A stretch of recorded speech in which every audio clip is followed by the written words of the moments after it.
स्वागत है दोस्तों आप लोगों का आज के अध्याय में। आज का अध्याय है स्वस्थ जीवन का भाग 2। इससे पहले का अध्याय आप पहले वाली वीडियो में सुन सकते हैं। तो शुरू करती हूँ आज का अध्याय और हनुमान जी के द्वारा दिया गया ज्ञान। लंबी पूंछ ये स्मरण कराती है कि हनुमान जी वानर समाज में जन्मे हैं और वहीं पर उनका पालन पोषण हुआ है। यदि चेतना एक सीढ़ी है तो वानर चेतना उसके सबसे निचले सोपान से भी नीचे है, परंतु योग साधना से हनुमान जी ने इस सीढ़ी को चढ़कर चेतना का उच्चतम से भी उच्च स्तर पाया और वो देवत्व को प्राप्त हुए। इससे यह सीख मिलती है कि सत्य की खोज के लिए किसी महान वंश में पैदा होना आवश्यक नहीं है। हनुमान जी की मनोरम आभा देखेंगे तो आप पलके झपकाना भूल जाएंगे। इससे यह सीख मिलती है कि आप बाहरी संसार में जो कुछ भी खोज रहे हैं उससे भी अधिक आकर्षक निधि आंतरिक संसार में है। एक बार यदि आपने अपने भीतर की निधि ढूंढ ली तो आपको बाहर कुछ नहीं ढूंढना पड़ेगा। विकृत हनु के पीछे की कहानी बहुत रोचक है। हनुमान जी वानर समुदाय में पले बड़े। वानरों की मान्यता है कि सूर्य एक विशाल फल है, ना कि अग्नि का गोला। उनके लिए यह कोई अंधविश्वास नहीं है, वे इसको सत्य मानते हैं। वे सूर्य फल के रस को चख भी सकते हैं, अपनी जीह्वा से नहीं अपितु अपनी त्वचा से। जैसे अन्य फलों का रस वे जीह्वा से लेते हैं, वैसे ही सूर्य की किरणें उनकी त्वचा के रस को धीमी धार जैसी लगती है। जब हनुमान जी बच्चे थे तब सत्य को जानने की इच्छा में उन्होंने इस मान्यता को चुनौती दी थी। इसके लिए उन्हें दंडित किया गया, जिसके परिणाम स्वरूप उनकी हनु विरूपित हो गई। जब उन्होंने वानर समाज की मान्यताओं की सीमाओं को लांघ लिया तब वे मानव मान्यताओं के घेरे में आ गए। मानव की मान्यता है कि जिसे वे सच मानते हैं कि सूर्य एक आग का गोला है। मानव तन मन द्वारा किए गए सभी परीक्षण इस मान्यता को सत्य सिद्ध करते हैं। मानव मन द्वारा एकत्र किए गए सभी साक्ष्य और मानव निर्मित यंत्रों द्वारा की गई सभी गणनाएं इस मान्यता को एक तथ्य के रूप में स्थापित कर सकती है। परंतु युवा साधक हनुमान ने इस मान्यता को भी चुनौती दी। वे जानना चाहते थे कि मानव के तन मन की पहुंच से परे क्या है। वे हर मान्यता को चुनौती देते गए। अंततः उन पर आत्मज्ञान की वर्षा हुई। उन्होंने जाना कि वे एक आत्मा थे और आत्मा लाखों ढंगों से ब्रह्मांड को अनुभव कर सकती है। आत्मा लाखों प्रकार के किरदार धारण कर सकती है। मानव और वानर उनमें से केवल 2 प्रकार हैं। विरूपित हनु सभी साधकों को भी ऐसे ही करने के लिए प्रेरित करती हैं।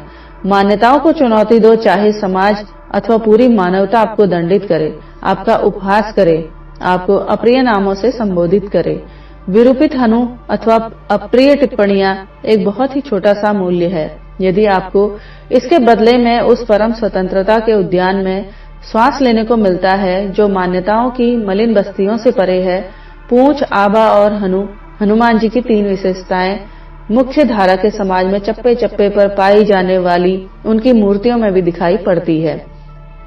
परंतु भक्त इसके पीछे का पाठ भूल चुके हैं और यह सब ज्ञान खोकर उन्हें क्या मिला? दुख, भय और अनिश्चितता। अनीता भी उन्हीं भक्तों में से एक थी। हनुमान जी ने अनीता के बारे में अपने जंगलवासी शिष्यों को बताते हुए कहा, अब से लगभग 4 घंटे में वह सामान खरीदने के लिए एक विक्रय केंद्र में पहुंचेगी। इसीलिए हमारे पास इस बारे में चर्चा करने के लिए मात्र 4 घंटे का समय है कि देवता अनीता की आत्मा की सहायता करने में असमर्थ क्यों है।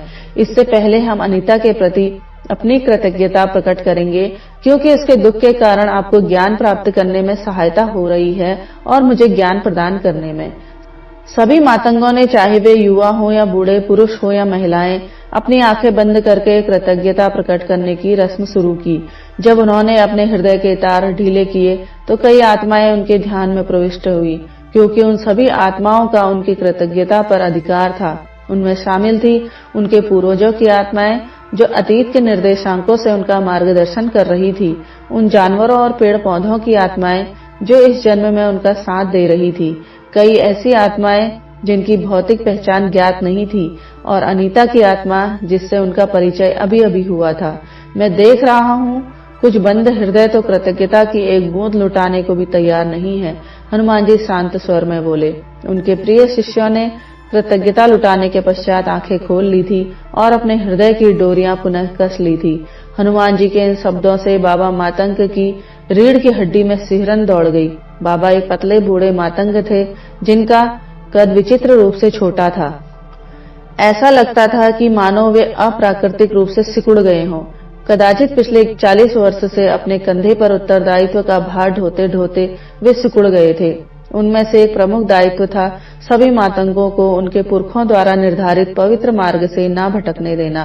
बाबा याचना के स्वर में बोले, हे देव, यदि कोई युवा मातंग अपने हृदय की डोरियों को खोलने में असफल रहा हो तो कृपया मुझे क्षमा करें। सुख की श्वास लो बाबा, मैं आपके समाज के किसी जन की बात नहीं कर रहा हूँ। सभी मातंगों ने अच्छी तरह से कृतज्ञता व्यक्त की। हनुमान जी ने कहा, ऐसा लग रहा था मानो उनका गहरा स्वर दूर किसी ग्रह से आ रहा हो, तो भी उनके स्वर में स्पष्टता थी और अतुलनीय रस था। वे आगे बोले, पिछली यात्राओं के विपरीत इस बार की यात्रा में मैं जो कुछ भी कहूंगा वह इस जंगल से बाहर भी पहुंचेगा।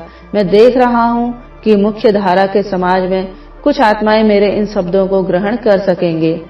मैं भविष्य के एक बिंदु पर उन आत्माओं को देख रहा हूं जो मेरे शब्द ग्रहण कर रही हैं, परंतु एक क्षण के लिए भी अनीता के प्रति कृतज्ञता प्रकट करने के लिए नहीं थम रही है। मातंग धक से रह गए। उनके इष्ट देव एवं गुरु के सामने प्रज्वलित पवित्र अग्नि लाल हो गई। जिस दिव्य गोलार्ध में वे सब एकत्रित थे, उसकी दीवारों में विशेष कंपन अनुभव किया गया। इस कंपन से मातंगों को कोई आश्चर्य नहीं हुआ, क्योंकि वे जानते थे कि उस गोलार्ध की दीवारें पत्थर या किसी अन्य ठोस पदार्थ की नहीं बनी हुई थी। वे तो असुरों के झुंड थे जो पूजा स्थली के भीतर प्रवेश करने का प्रयास कर रहे थे।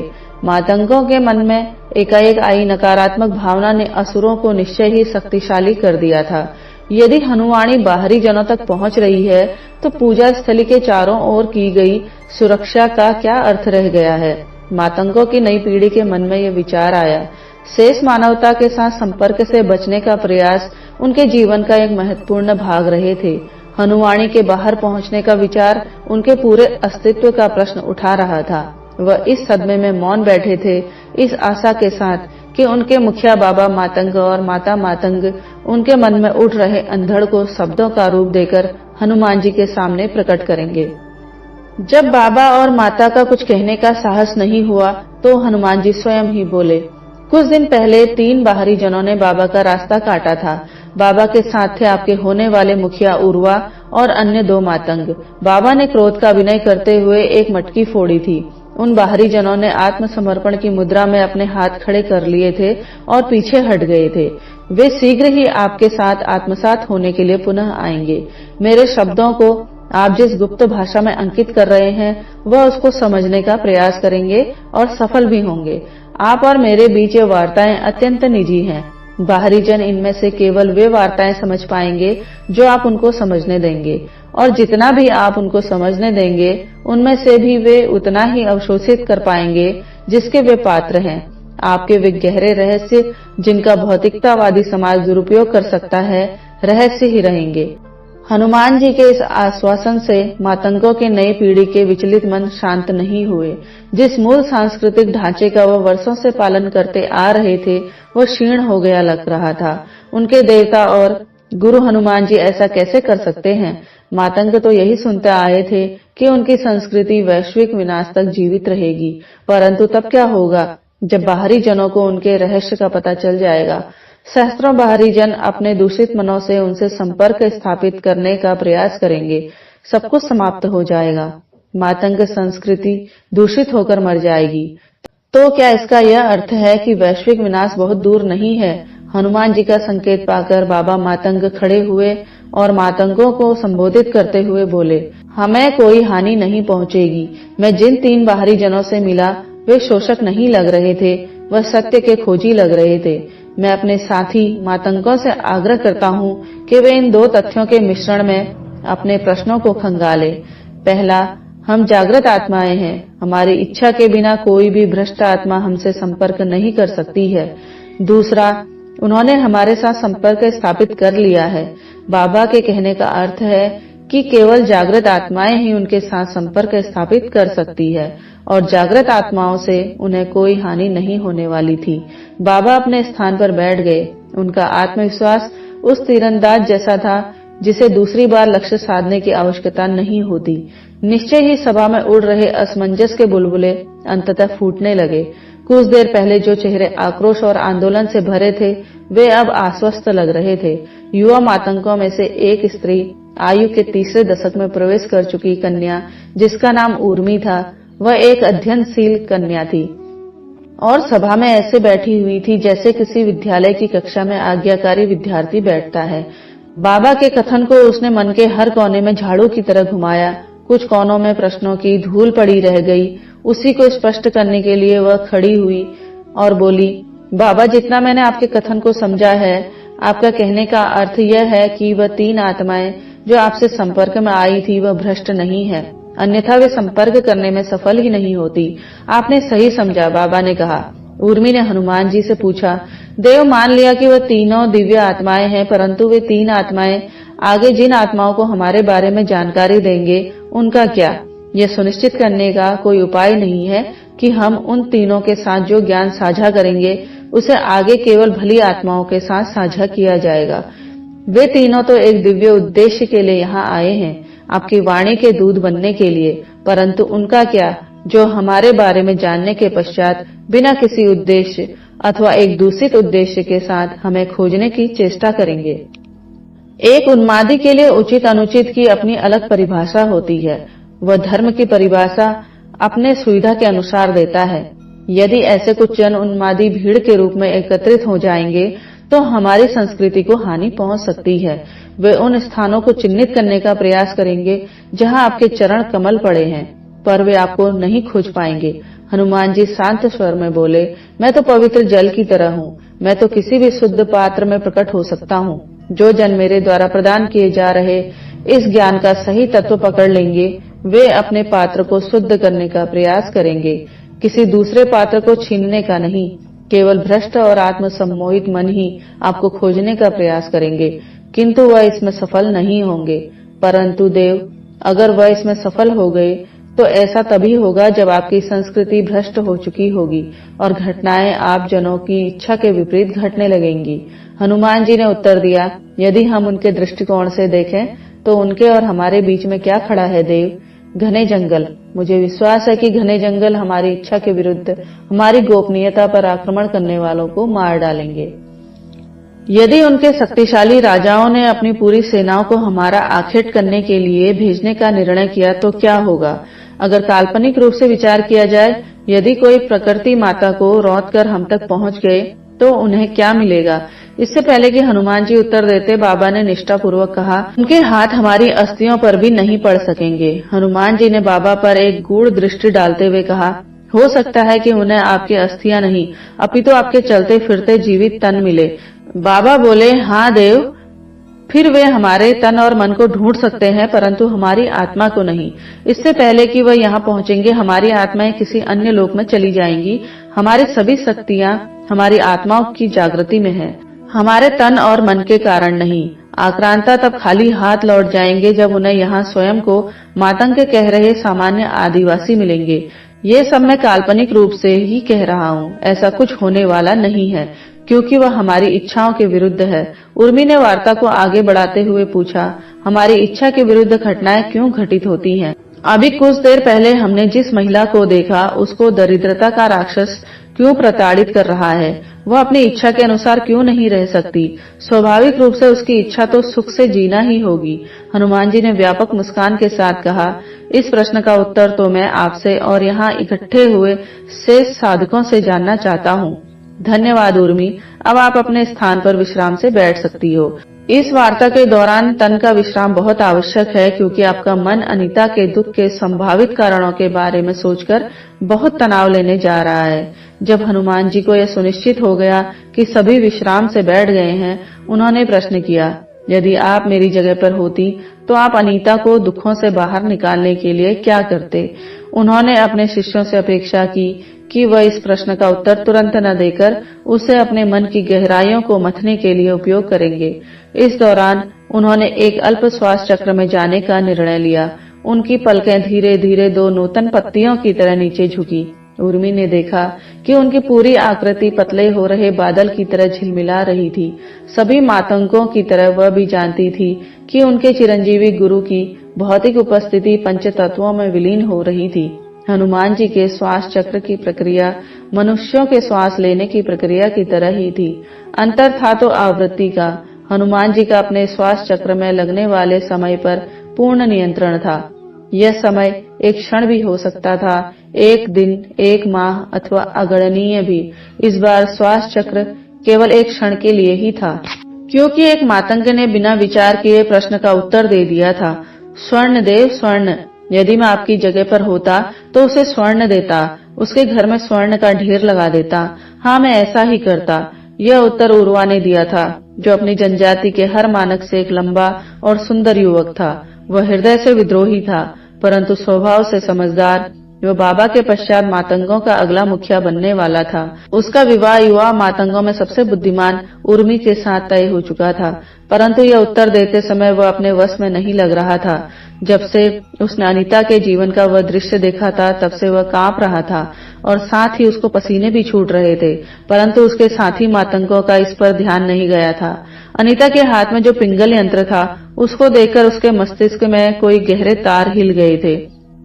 क्या आप ठीक हो उर्वा? बाबा ने चिंताजनक स्वर में पूछा। वह अपनी आरामदायक मुद्रा को त्याग कर भूमि पर उखड़ू बैठ गए थे, ताकि किसी भी आपातकालीन स्थिति से तुरंत निपट सके। वह ठीक है बाबा, चिंता मत करो, हनुमान जी ने आश्वासन दिया। उन्हें पता था कि उर्वा के मन को किस कीड़े ने काटा था।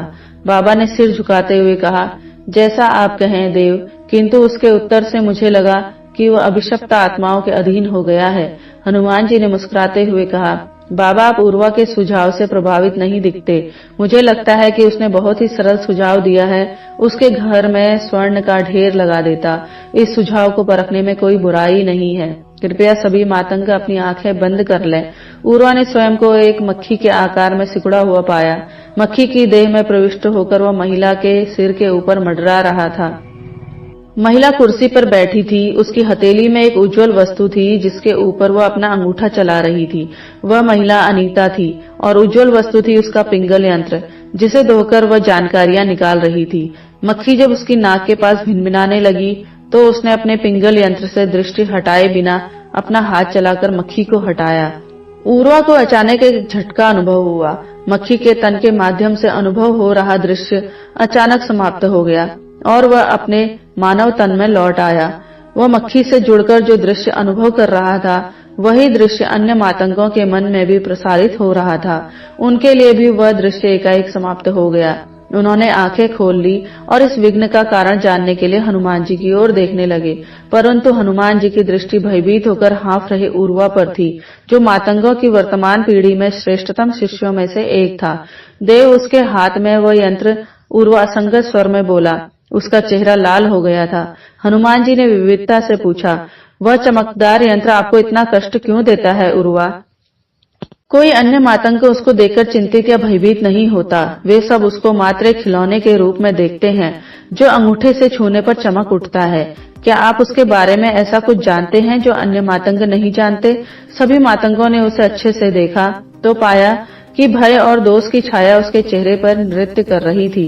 कुछ नहीं देव, उर्वा ने जुखाम से पीड़ित रोगी के स्वर में कहा।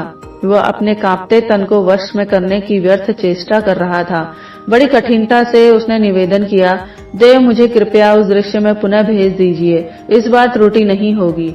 दृश्य की चिंता छोड़ो, वह कार्य उर्मी के माध्यम से भी हो सकता है। हनुमान जी उर्मी को देखते हुए बोले। उर्मी ने अपना सिर झुकाया और आंखें बंद कर ली। बाकी मातंगों ने भी आंखें बंद कर ली। यद्यपि उनमें से कुछ को उर्वा के बारे में आ रहे विचार अपने मस्तिष्क से बाहर धकेलने के लिए अतिरिक्त प्रयास करना पड़ा। इस बार उन्होंने वह दृश्य संपूर्ण रूप से देखा। अनीता, जो शुरू से अपने पिंगल यंत्र से यह जानकारी ले रही थी कि पुराने कपड़ों को काटकर शिशुओं के लिए वस्त्र कैसे बनाते हैं, अब पुराने कपड़ों का उपयोग करके चटाई बनाने के बारे में चलचित्र सामग्री देख रही थी।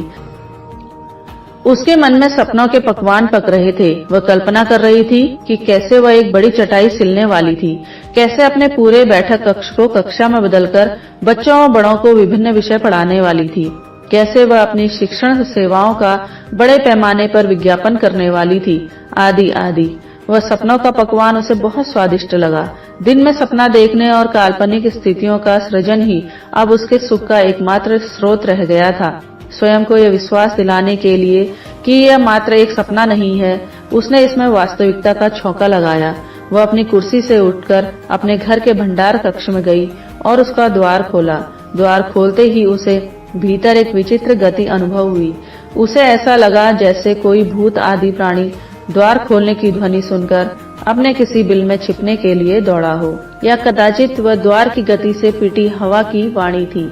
जो कुछ भी था, उसकी गति के कारण एक पुराना कुत्ते का बिस्तर अटारी से भूमि पर आ गिरा था। अनीता, जो भंडार कक्ष में पड़े पुराने कपड़ों की संख्या का आंकलन करने आई थी, अपने कुत्ते स्नोपी की विदाई की पीड़ादायक स्मृतियों में खो गई।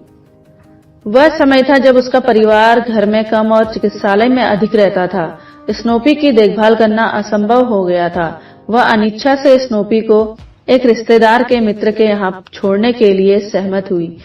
स्नोपी जब चला गया तो केवल उसकी स्मृतियां और कुछ सामान शेष रह गया था। सामान को एकत्र करके उसने कष्टपूर्वक भंडार कक्ष की अटारी में फेंक दिया था। उसने आशा की थी कि अच्छा समय लौट आने के पश्चात वह स्नोपी को पुनः ले आएगी, किंतु अच्छा समय ऐसा गया कि वापस नहीं लौटा। इतने वर्षों में उसके कुत्ते स्नोपी का निर्जीव बिस्तर भी अटारी की गहराइयों से निकलकर भूमि तक उड़ान भरने में सफल हो गया था, जबकि उसका जीवन अभी भी अंधकारमय था। पुराने कपड़ों का उपयोग करके चटाई बनाने के विचार उसके मस्तिष्क से अब लुप्त हो गए थे। उसने भूमि से स्नोपी का बिस्तर उठाया और कबाड़ के ढेर और बोरियों पर पैर रखते हुए अटारी पर चढ़ गई। अटारी का द्वार छिद्रनुमा था, किंतु भीतर इतनी जगह तो थी कि 3 व्यक्ति विश्राम कर सकें। अटारी का तल धूल से ढका हुआ था। उस छोर वाली दीवार में एक छोटी खिड़की थी। इसके पार्श्व में एक लकड़ी का काला संदूक था। यद्यपि उसके कपड़े धूल से सन गए थे और नाक में फफूंदी की गंध भर गई थी, उसकी इच्छा थी कि वह मृत्यु तक अटारी के उसी मंद प्रकाश में पड़ी रहे। क्रूर संसार से दूर, ऋण चुकाने की चिंताओं से अछूत और मध्यम वर्गीय जीवन स्तर को बरकरार रखने के दबाव से मुक्त, अटारी में शांतिपूर्वक जीवन जीने के विचार को चुनौती दे रही थी उसके चारों ओर बिखरी पड़ी स्नोपी की वस्तुएं और उससे जुड़ी पीड़ाजनक स्मृतियां।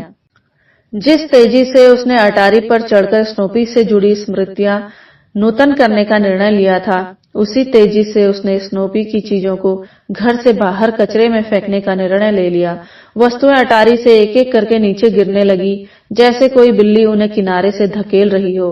कुछ क्षण में अनीता ने लकड़ी के एक काले संदूक को छोड़कर सभी वस्तुएं अटारी से नीचे गिरा दी। इस संदूक से उसकी कई मीठी स्मृतियां जुड़ी थी। इसे विवाह के कुछ दिन पश्चात ही घर लाया गया था। जब उसने पहली बार इसको देखा था, यह बैठक कक्ष में था। जब उसने इसके बारे में अपने पति से पूछा तो उत्तर मिला था, हमारे परिवार की एक परंपरा यह है कि नववधु अपने सभी आभूषण पहनकर इस संदूक के भीतर बैठती है और तत्पश्चात कई व्यक्ति संदूक को उठाकर दूल्हे के सिर पर रखते हैं। उसने इस बात पर विश्वास भी कर लिया था। जब उसके पति की हंसी छूटी तब उसको भान हुआ कि वह ठिठोली कर रहा था। तत्पश्चात उसने बताया कि संदूक में कई कांसे के बर्तन, कुछ पुराने वस्त्र और कुछ अन्य तुच्छ वस्तुएं भी थी। कभी उसके पति की परदादी की संपत्ति रहा यह संदूक उसके पति के चाचा के घर में पड़ा धूल जमा कर रहा था। यह उसके घर में तब स्थानांतरित किया गया जब उसके पति के चाचा अपने परिवार के साथ विदेश में बसने की प्रक्रिया में अपना मकान बेच रहे थे। उसे स्मरण था कि कैसे उसका पति अपने चाचा को कस्तूरी मृग कहकर बुलाता था, क्योंकि उनको अत्यधिक मात्रा में इत्र लगाने की आदत थी। वह सुखी दिन थे। उसका पति बात बात पर चुटकुले बनाकर सबको हंसाता था। जब इस संदूक को अटारी में रखा जा रहा था तब यह उलटकर धड़ाम से नीचे गिर गया था। उसके पति ने चुटकी लेते हुए कहा, लगता है संदूक के भीतर कोई भूत है जो अपने निवास स्थान के बदले जाने पर क्रोधित है। गिरने के कारण संदूक के पिछले भाग में गड्ढा बन गया था, जिसको अनदेखा करके संदूक की अटारी पर चढ़ा दिया गया था। उस दिन कदाचित अंतिम बार इसे मानव हाथों ने छुआ था। वर्ष बीते, समय का क्रूर पहिया चलता चला गया, परंतु यह संदूक जहां था वहीं रहा। एक गहरी नींद में सोए हुए भूत की तरह अटारी में बैठी अनीता के मन में विचार आया, क्या पता सचमुच में ही इस संदूक में कोई भूत रहता हो। जब से इस संदूक को गिरकर हानि पहुंची थी तब से ही उसके परिवार के लिए बुरा समय चल रहा था। लगता है कि भूत सच में क्रोधित हो गया हो। क्या पता वह भूत एक भली आत्मा हो जिसे शांत किया जाना आवश्यक था, या कोई बुरी आत्मा जिसको बाहर खदेड़ने से उसके परिवार में सुख व समृद्धि लौट सकती थी। अटारी के मंद प्रकाश में बैठे बैठे अनीता कुछ क्षण तक संदूक को एकटक देखती रही। न जाने उसके मन में कहां से विचार आया कि संदूक को घर से बाहर फेंक देना चाहिए। वह जानती थी कि वह अकेले यह काम नहीं कर सकती, परंतु वह संदूक को अटारी के छिद्रनुमा द्वार तक घसीट ही सकती थी। उसने सोचा था कि भार बहुत अधिक होगा, इसीलिए उसने संदूक का हत्था पकड़कर कुछ अधिक ही बल से खींच लिया। संदूक सीधे उसके पैरों पर चढ़ गया। तेज फफूंदी की गंध उठी। उसने संदूक के उस भाग का निरीक्षण किया जो वर्षों से क्षतिग्रस्त हो गया था।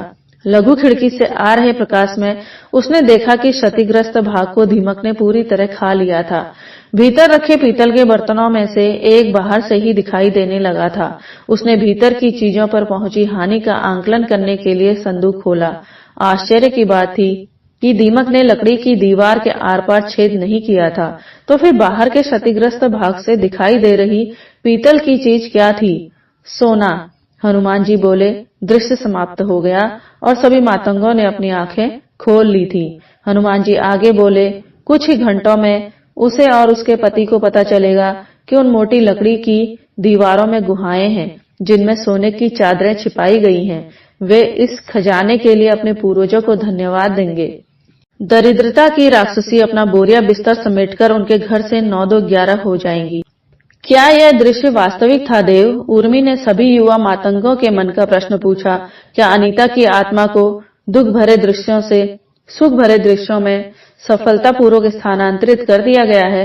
हनुमान जी ने निर्देश दिया, एक बार फिर अपनी आंखें बंद करो, मैं आपको वह दृश्य दिखाता हूँ जिसको उसकी आत्मा इस समय जी रही है। उन्होंने पहला दृश्य उस अटारी के कोने में छिपी छिपकली की आंखों के माध्यम से देखा। वहां कोई संदूक नहीं था। कुत्ते से संबंधित वस्तुएं चारों ओर बिखरी पड़ी थी। पिछले दृश्यों में जहां लकड़ी का काला संदूक दिखाई दे रहा था, उस जगह पर पुताई का पुराना सामान रखा था। अटारी ऐसे लग रही थी जैसे महीनों से वहां पर किसी मनुष्य का हस्तक्षेप नहीं हुआ था। इस बात का कोई चिन्ह दिखाई नहीं दे रहा था कि अनीता वहां पर कुछ देर पहले चढ़ी थी। दूसरा दृश्य उन्होंने देखा कि अनीता अभी भी अपने बैठक कक्ष में बैठी थी और अपने अंगूठे का प्रयोग करके अपने पिंगल यंत्र को धो रही थी। पुराने कपड़ों से बड़ी चादर बनाने का विचार उसके मन में नहीं आया था।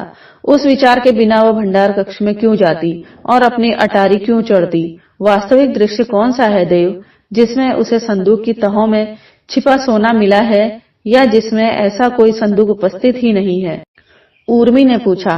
हनुमान जी ने रहस्यमय स्वर में कहा, दोनों वास्तविक हैं। जब आप काल आकाश से बाहर निकलते हैं तो आप क्या देखते हैं? दृश्य, अनगिनत दृश्य, अनंत संख्या में दृश्य ही दृश्य, और वे दृश्य अतीत, वर्तमान और भविष्य के 3 क्षेत्रों में बटे हुए नहीं लगते हैं। वे 3 क्षेत्र समय के दायरे के भीतर बहुत महत्व रखते हैं, किंतु समय के बाहर उनका कोई अर्थ नहीं रह जाता। समय के बाहर से देखने पर सब कुछ घटित हो चुका लगता है। ब्रह्मांड एक पुस्तक की तरह है जिसमें अतीत, वर्तमान और भविष्य के सभी दृश्य विधिवत बद्ध हैं। प्रत्येक दृश्य में कुछ किरदार हैं, कुछ वस्तुएं हैं, प्रत्यक्ष, परोक्ष, स्पष्ट, अस्पष्ट, सब हैं दृश्यों के भीतर। दृश्य अनंत संख्या में हैं। मान लो कि उनमें से 1 लाख दृश्य अनीता नामक किरदार के बारे में है। जीवन दृश्यों की एक श्रृंखला है। इस श्रृंखला में दृश्य ऐसे जुड़े हुए हैं कि एक दृश्य दूसरे का कारण बनता है। मान लो कि सहस्त्र ऐसी श्रृंखलाएं अर्थात जीवन हैं जो अनीता नामक जीवन के किरदार के बारे में है। वे जीवन एक दूसरे के समानांतर में उपस्थित हैं। मैंने आपको उनमें से 2 जीवन के दृश्य दिखाए। एक में अनीता नामक किरदार ऋणग्रस्त है, परंतु फिर उसे संदूक की तहों में छिपा सोना मिल जाता है। दूसरे में वह ऋणग्रस्त है, परंतु ऐसा कोई संदूक व सोना उपस्थित नहीं है। वह ऋण में डूबी है और अंत में तंग आकर वह और उसका पति अपने बच्चे को चिर निद्रा में सुलाने के पश्चात आत्महत्या कर लेते हैं। इस तरह अनीता के सहस्त्र जीवन हैं जो एक दूसरे से थोड़े थोड़े भिन्न हैं। भिन्नता का उदाहरण उसके एक जीवन में उसके पति के एक चाचा हैं जो अत्यधिक मात्रा में इत्र लगाते हैं। एक अन्य जीवन में उसके पति के चाचा हैं जो घर के भीतर भी धूप का चश्मा पहनते हैं। अनीता की आत्मा के पास विकल्प है कि वह इन सहस्त्र दृश्यों के बीच भ्रमण कर सकती है। समस्या यह है कि उसकी आत्मा उस जीवन में फंसी हुई है जिसमें उसका किरदार गहरे वित्तीय संकट के पश्चात आत्महत्या करने वाला है। मैं चाहता हूं कि आप इस विषय पर विचार विमर्श करें। मैं अपने प्रश्न को पुनः वाक्यांशित करता हूं। यदि आप मेरी जगह होते तो आप अनीता की आत्मा को उसके वर्तमान जीवन से बाहर खींचकर एक बेहतर जीवन में स्थानांतरित करने के लिए क्या करते? मुझे आशा है कि इस बारे में कोई भी इस बार बिना सोचे समझे उत्तर नहीं देगा। उसको सोना उपलब्ध करा देना उत्तर नहीं है। जैसा कि मैंने आपको दिखाया, आप जिस भी दृश्य की कल्पना करेंगे वह दृश्य काला आकाश में कहीं न कहीं घटित हो रहा है। प्रश्न दृश्यों को घटित कराने का नहीं है, प्रश्न है अनीता की आत्मा को एक दृश्य श्रृंखला से दूसरे में स्थानांतरित करने का। अनीता एक ही दृश्य श्रृंखला अर्थात जीवन के साथ आसक्त है। प्रश्न यह है कि उसकी आसक्ति को कैसे तोड़ा जाए। मातंगों ने अपनी आंखें बंद कर ली। इस बार वे कोई भी उत्तर ढूंढने की शीघ्रता में नहीं थे। हनुमान जी का प्रश्न तो एक दीपक मात्र था जिसका उपयोग करके वे मस्तिष्क की अंधेरी गलियों में टहलने वाले थे और संभव हो सके तो मस्तिष्क की सीमाओं को पार करने वाले थे। चिरंजीवी गुरु ने अपनी आंखें बंद कर ली और श्वास चक्र में प्रवेश किया। अब यहाँ पर यह अध्याय समाप्त होता है। मिलती हूँ आपसे अगले अध्याय लिंग कुंजी में। तब तक आप बने रहे मेरे साथ। धन्यवाद।